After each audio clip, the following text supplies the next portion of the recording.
Ada sebuah berita di perkotaan, ada yang meninggal dunia dan baru diketemukan setelah 3 hari. Ini pertanyaannya tentang bagaimana tetangga, apakah masih punya hati, tetangga di samping kanan kirinya apakah masih peduli, atau seperti apa. Kali ini kita akan membahas tentang dampak cuek terhadap tetangga. Apalagi hidup di kota, di komplek, yang mungkin sibuk, yang mungkin tingkat kepedulian semakin menurun, sehingga jangankan mungkin sakit, jangankan kelaparan, meninggal dunia sekalipun itu tidak diketahui oleh tetangganya. Bahkan fenomena saat ini dengan tetangga samping kanan, samping kiri, depan, belakang, itu pun ada yang tidak saling kenal, bahkan hidup sudah bertahun-tahun bertetangga. Maka inilah bagaimana saat ini kita semakin krisis, bagaimana karena kita tingkat individualisme yang begitu meningkat, terlebih lagi di kota-kota besar, sehingga tidak mengenal tadi namanya tetangga, tidak tahu berapa anaknya, tidak pernah saling tegur sapa. Bahkan dipengaruhi juga dengan bagaimana hidup di era digital, yang hari ini kita lebih kenal orang yang mungkin jauh karena kita ketahui di media sosial dibanding dengan tetangganya sendiri. Dan akhirnya dengan mungkin kesibukan, dengan hidup tertutup, bahkan dengan rumah yang gerbangnya tinggi, yang pagarnya tinggi, yang temboknya besar, maka kita pun tidak tahu siapa yang ada di dalamnya. Maka disinilah bagaimana krisis kepedulian dan tanda melemahnya tingkat sosial kita. Nah, sebenarnya ini sebagai pengingat saja bahwa kita dalam Islam harus bagaimana berbuat baik kepada tetangga.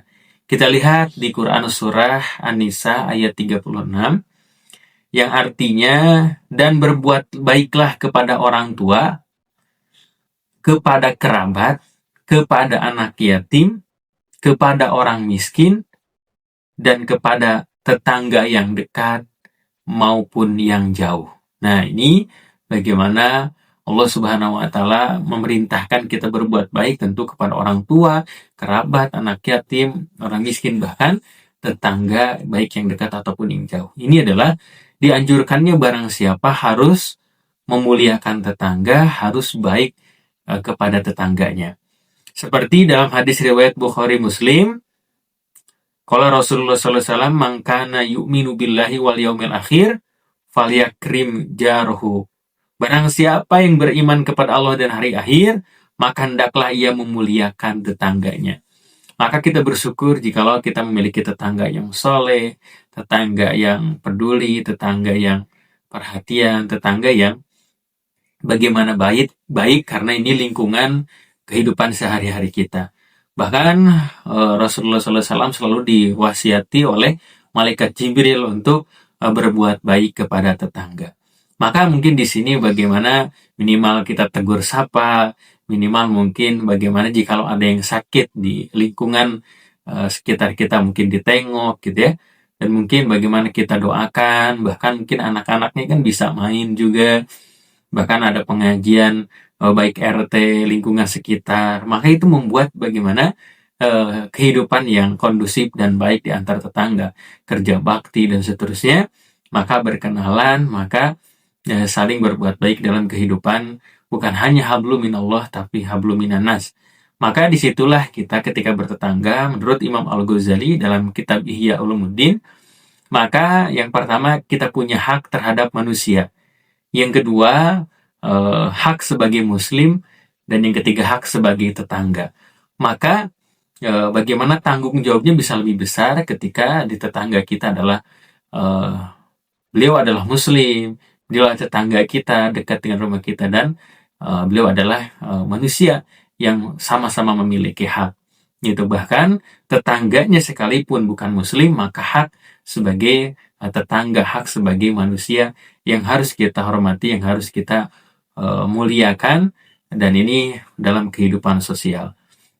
Maka untuk itu jangan sampai kita dengar berita lagi di samping kanan samping kirinya ternyata tidak diketahui bagaimana keadaannya, bahkan sampai meninggal dunia ternyata tidak ada yang tahu, karena memang kita terlalu sibuk dengan urusan masing-masing dan cuek terhadap tetangganya.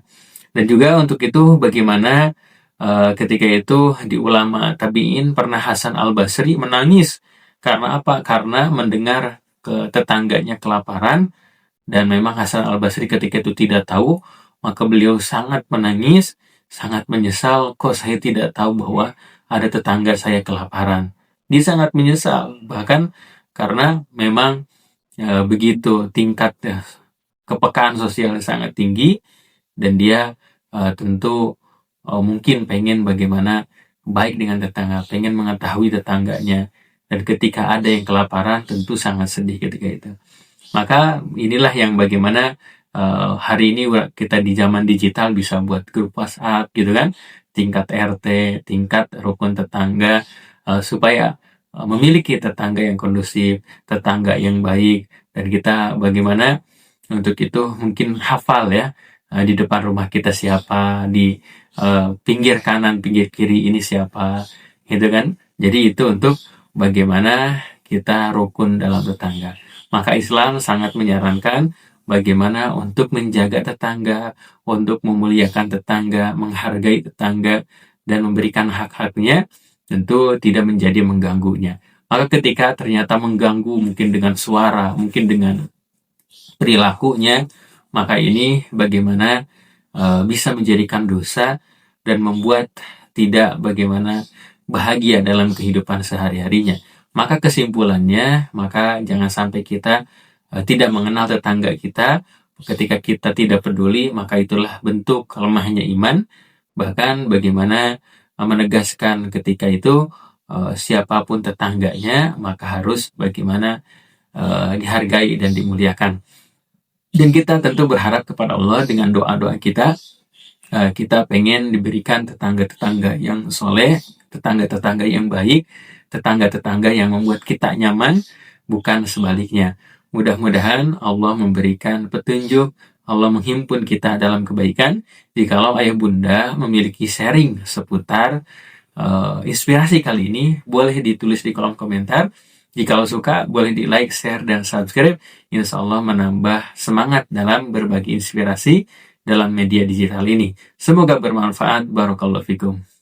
Oh iya, kami punya program Safari Dakwah bagi Anda yang memiliki masjid, majlis taklim, sekolah, dan lain sebagainya, berkesempatan untuk mengadakan kegiatan parenting, kajian Islam, seminar, dan lain sebagainya. Dan juga kami memiliki produk buku-buku terbaik seputar parenting Islami, dan juga kelas online tiap bulannya. Ayah bunda segera dapatkan, hubungi admin.